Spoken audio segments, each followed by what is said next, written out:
Good morning, Notebook. It's Demia with your Eagle Channel News. Starting off, we have Mark and Zach with the bowling team. Hello, this is Zach Dozer, and this week I'll be covering bowling with Mark Arms. I asked Lily Thompson what are the key achievements of the bowling team in its recent competitions. Our team reached a new state record of 557 with 2 consecutive games last season, as well reaching their 3rd team championships in regionals, as well as reaching their 3rd state Final Four in 4 seasons. After, I asked about upcoming competitions and tournaments the bowling team will compete in. On November 15th, our girls are against Sacred Heart Academy at 3:30 at Tin Pin. November 16th, both our boys and our girls are against Holy Cross at Kinbo at 3:45. And then on November 18th, we have our annual Baker Tournament. November 18th is our annual Baker Tournament starting at 9 a.m. at Kinbo. It has recently been renamed the Isabel Coy Memorial Tournament. Any money that goes towards raffles or bake sale items that we will have at the tournament will be going towards the Leukemia and Lymphoma Society. Our goal this season is to raise as much money for this cause after losing our captain Isabel Coy to AML leukemia in April.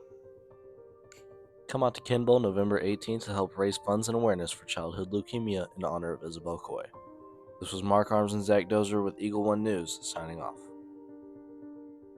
Then we have Lillian with Mrs.Seawright getting a tattoo. Tattoos are a common practice for many people in this world. Obviously, if we look into the statistics of it, we can see how many people decide to get inked up. According to a random study conducted by the Pew Research Foundation, about 32% of Americans have tattoos.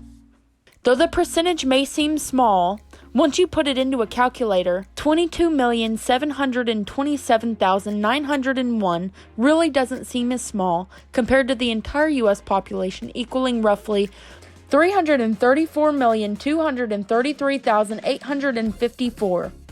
While you commonly see random people on the streets with full sleeves or a couple here and there, teachers are also included in this category. Miss Seawright, teacher of the anatomy class, decided to get a tattoo to help teach her anatomy class about the differing layers of skin and how they are affected by a tattoo. Okay, so this is my first year doing anatomy, and one of my goals was to bring in a lot of community involvement, bring in a lot of experts, bring in a lot of real world. That was like my big goal, was to make it like as hands-on real world as I can.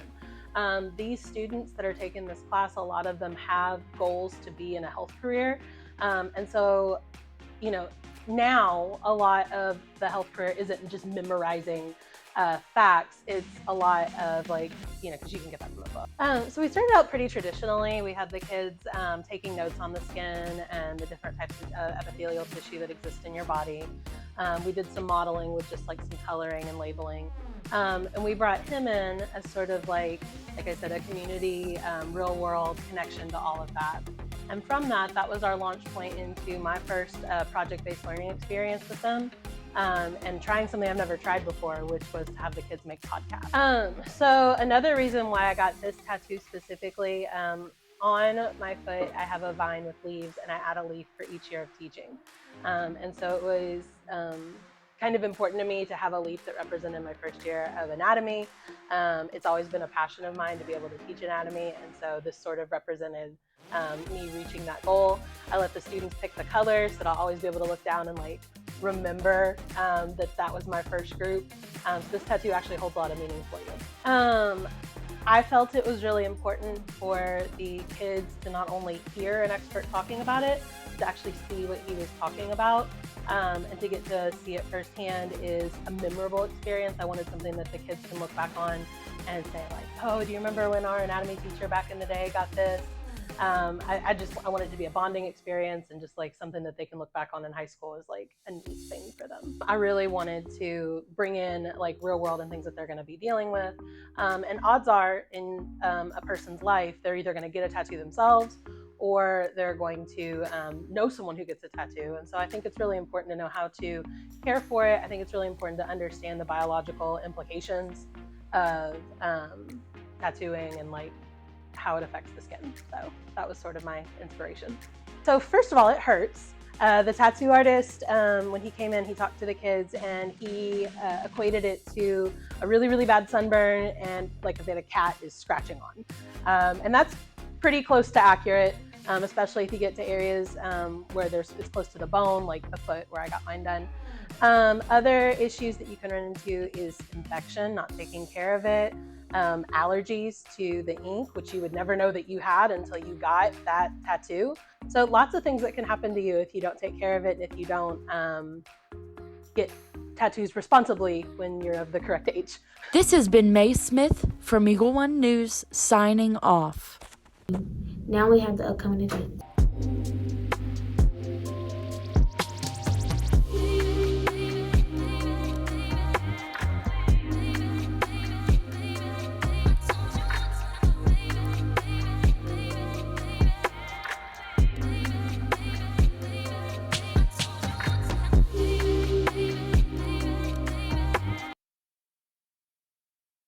We have me and Aiden with plans for if you don't want to go to college. On what? Because I don't know if I want to go to college, and I don't know if I need to be career ready or not, if I am or not. Look, let me tell you, I got the perfect place. You just gotta follow me. Okay, come on, let's go. My name is John Loudermilk, and I am the college and career coach here at North Bullitt High School. And my job entails making sure all the students here from 9th through 12th grade, as you're going through your high school career, by the time you're a senior, that you're academic or career ready in order to graduate. And we do that through testing, we do that through dual credit classes, we do that through career pathway classes, industry certification tests.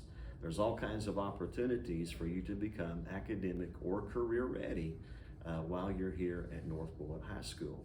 We have all kinds of pathways for you to get involved with. Our allied health program here at North Bullitt also has an EKG tech or the patient care technician. We have an ag department where you can be in the animal science pathway, or you can do horticulture and plant science systems. Our business department has the admin support, e-commerce, and management and entrepreneurship. And then we have the JROTC here, which is also a popular pathway at North Bullitt, and our teaching and learning pathway for those students who'd like to maybe become educators and come back and serve in Bullitt County. So there's plenty of opportunities here. We even have the ATC, and we have a program that's housed here at North Bullitt called Automation Engineering. So there's all kinds of opportunities for you to have a successful career pathway here. And in the career pathway, once you take 2 classes and pass those 2 classes, you become eligible to take what's called an end of program assessment, EOP. That's given around the latter part of February, first part of March of every year, just once a year. And if you pass that with a 70 or higher, then you become career ready. So all seniors this year will be required to take that EOP, and those students that are underclassmen can take it as well if they would like to. So again, all kinds of opportunities for you to become academic or career ready, and I'm always here to help you. Come by and see me in room 19, because we want you to succeed and we're here to help.